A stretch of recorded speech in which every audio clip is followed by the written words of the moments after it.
DAIA Insats Road Technology.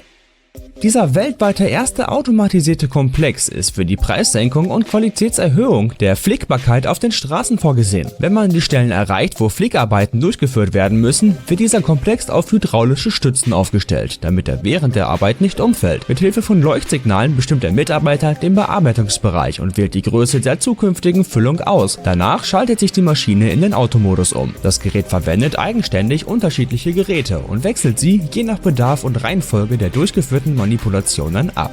Die Maschine kann den alten Straßenbelag ausschneiden und entfernen, sowie neue, schon vorbereitete Einlagen auflegen.